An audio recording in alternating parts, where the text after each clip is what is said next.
Hello everyone, I am CorporateNapps and welcome back to my channel. Today I am going to speak with you on how to move forward after divorce. Divorce is one of those subjects that are just very difficult for many people, even after years and years. It can be very traumatizing. Quite frankly, I have likened it to death. I've likened it to having a death in the family. Some who've never been married or who've never been divorced will think that that's very dramatic, but the truth of the matter is, it is very much so akin to the loss of everything that is spoken and unspoken, right? It is the loss of a person. It is the loss of a certain life that you assumed that you would have, and the emotional, spiritual, physical toll that it can take on you is very real.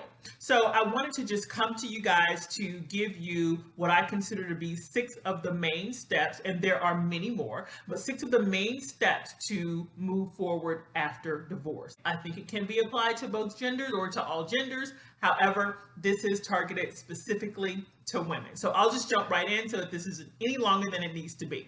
I do have my notes here, so you will see me looking over at my notes periodically. Remember to subscribe and, of course, hit that little notification bell so that you'll know when I have made a new video. Okay, so here goes. How to move forward after divorce. Okay, step 1. Give yourself permission to grieve. That may sound very simplistic, but it's very real. A lot of people assume that they cannot show emotions. That's not okay. As women, we tend to want to put on a front of being very strong and having a certain level of fortitude and just being able to push through anything that we encounter. But the truth is, you have to give yourself permission to grieve. It's better for you. It's better for your children if children are involved. It's better for you in your continuation of work. Once you give yourself that permission to grieve and feel all the things that you need to feel, you'll find that it's a bit easier or a bit more realistic for you to get through sort of the day-to-day items that have to take place in your life. So give yourself that permission to grieve. Number 2, don't be afraid to ask for help. So keep in mind, this is a huge life change. This is not some simple thing that has happened. For many women, you've been married for whether it's been a short amount of time or a very long amount of time. It's a swift change in life usually. Even if you've seen it coming over time, the actual change can feel very swift because, again, it is the discontinuing of things that were your norm, things that were spoken and unspoken, things that were a part of a ritual, things that were a part of just a day-to-day way of living. So you want to make sure that you're not afraid to ask for help. If you have children, don't be afraid to ask those that you trust to help you babysit or to babysit. Don't be afraid to ask someone, hey, can you pick Junior or little lady up from daycare or from school, or take them to practice. The reality is your norm has changed, and so you may have to figure out things like scheduling. You may have to adjust some things to get to a new normal, if you will. So don't be afraid to ask for help. If you are in that funk or that grief time period and you're not able to do the things that you normally would, don't be afraid to ask someone to do things around the house for you. If your spouse was the one who did the yard work, is there someone who can come and do the yard work or mow the lawn at minimum?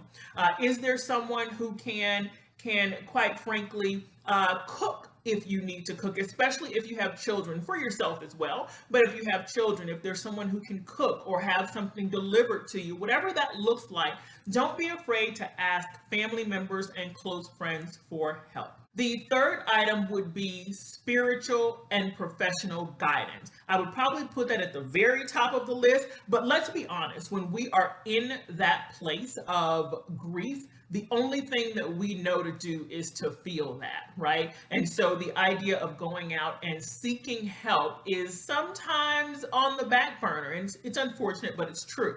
But getting Spiritual and or professional help is important. If you have a specific belief system, you may have a pastor or a group at your church who can assist with counseling. Also, don't forget about counseling for your children if children are in the picture. That's going to be really important because remember, your children, their norm has changed a great deal as well. So even though they're going to school and their routine may look normal, the makeup of the home has most likely changed very swiftly for them as well. So finding a way to get spiritual and or professional help. Looking for counselors who, psychiatrists or psychologists who can assist those who have a reputation in counseling specifically towards divorce and or major changes in life.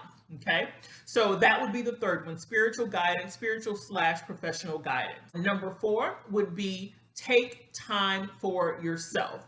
Now, some may mistake the grief process, allowing yourself to grieve, as the self-care, but it's very different. Taking time for yourself and self-care is going to be very important.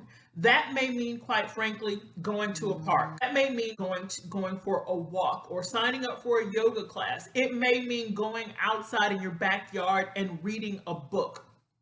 It may mean a mani-pedi. It may mean a spa day, whatever that looks like.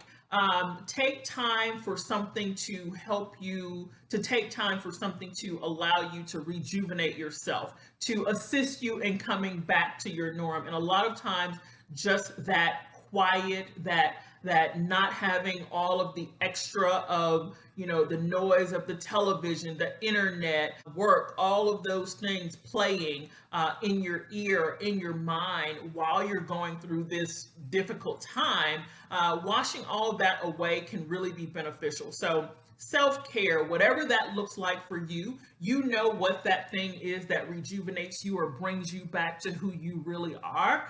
Be sure to take time for that. Number 5 is reconnect with others. Reconnecting with others is paramount once you've gotten to a certain phase. There will be a point, most likely for many people, where you don't want to deal with other people because you're wanting to deal with the internal items that you're working through. However, reconnecting with people can truly bring you back to where you need to be. Some of it has to do with the fact, of course, you having positive forces in your life. Again, when I say reconnect, I'm talking about reconnecting with people who have your best interests, you and your children, your best interests at hand. Not someone who's going to speak negatively about what you're going through. Yes, they may be a listening ear for you to speak or for you to talk, but this is not someone who is bashing you or your ex or what took place. This is someone who is there to listen, as well as someone who is a comfort zone for you. Someone who, quite frankly, it may be a matter of you're having a girls' night out just to sit on the couch or just to sit somewhere and do nothing, do absolutely nothing. It's really important to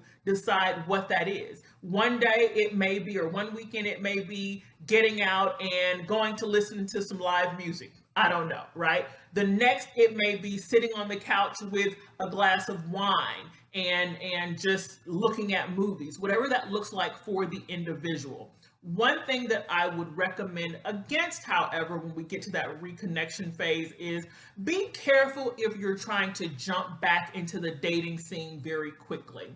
Because keep in mind that you have basically turned things, or things in your life have turned in a very different manner. So you may not realistically be where you want to be mentally, okay? And so you don't want to bring other forces into your life that can have a negative effect on you, as well as, quite frankly, you don't want to negatively affect someone else who could be someone who is good for you at a later time in your life. okay, when you're past this phase. So that's the other part of the reconnect. So find girlfriends, find friends, family members, and reconnect with them, and just allow yourself to, and again, these need to be people who are positive forces in your life, and allow yourself to just be you and utilize that time with them the best way that you can to bring you back to you.